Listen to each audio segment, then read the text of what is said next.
On a chilly morning in early March, Roxanne and Ira Yates' garden soaks up the raindrops for a wildflower explosion on the way.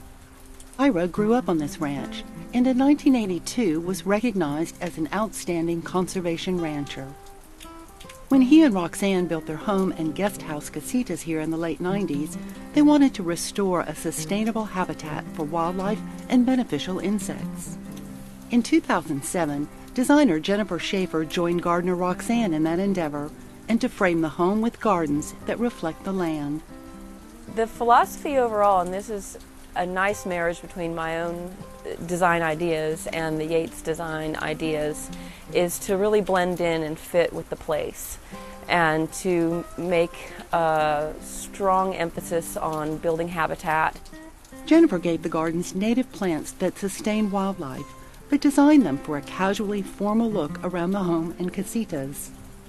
It is a garden, so we don't really, especially in the areas close to the house, close to the living spaces, we don't really want a wilderness per se. I mean, maybe away from the house, that's where that belongs. But we're living here. I don't live here, but people are living here. And you want to be able to walk comfortably in and have the structure that makes you feel like you belong as well.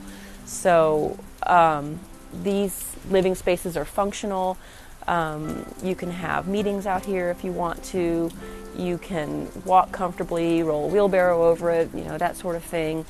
And you can always, even in the dead of winter, with the formal structural elements, you can always see something that looks finished. She connects living spaces to the land with transitions that respect the connection. Between the casitas and the house, Jennifer restored Prairie meadows with indigenous evergreen sculpture, wildflowers from spring through fall, native grasses, and naturalizing bulbs. Since the deer have free range, she protects young trees. The prairie emerges to the driveway courtyard. In the entrance bed, Jennifer gave expansive impact with trails that encourage rapport with each distinctive grouping. Evergreens provide structure until winter-dormant native perennials and seedlings fill it from spring to frost. In the front door courtyard, they wanted to embrace the house with intimacy.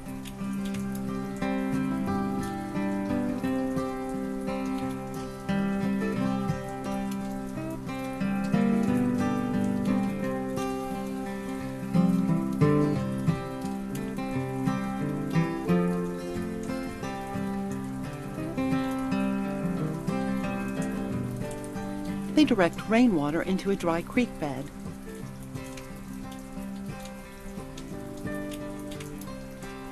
Not all plants are native, but are just as self-reliant.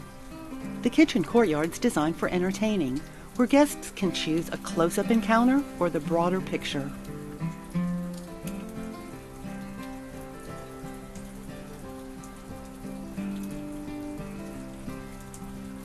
One outlook is to the bird sanctuary. Roxanne's vegetable garden is one spot protected from the wildlife they encourage.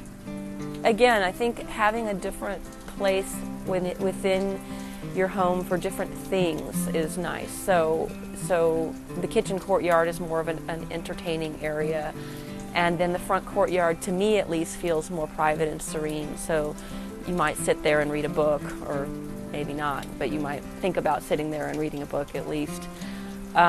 There's also a vegetable garden around the side, so there's, just like you have in your house, there's different rooms where you want to do different things. Here's where I sleep, here's where I cook, and etc. It's the same thing outside.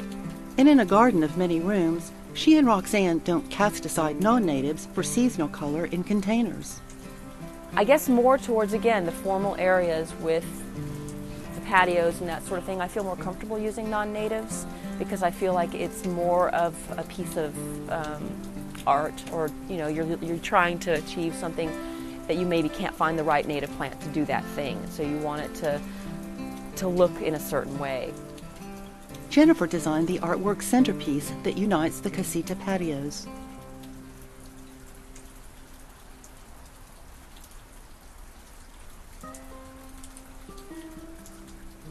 Water conservation is paramount to them. Rainwater collection supports plants until they're established. In extreme drought, another spigot to well water is available when necessary. But for the Yates and Jennifer, their restoration works with the seasons, whatever they bring. From gardens to natural spaces, the rhythm of change connects them to the land where they live. I like to see the garden change throughout the year. So one of my favorites is the heartleaf skullcap over there because it makes kind of a nice ground cover. It's pretty young right now. It hasn't really come in to the full extent that it will later on, but throughout the winter it'll typically be this beautiful low ground cover, and then in the spring shoot up and give you the flowers, but then it goes away in the summer, and it makes room for other things like Turk's cap and inland sea oats, and those kind of balance one another out so that you get to see a changing garden throughout the year and always be surprised by something.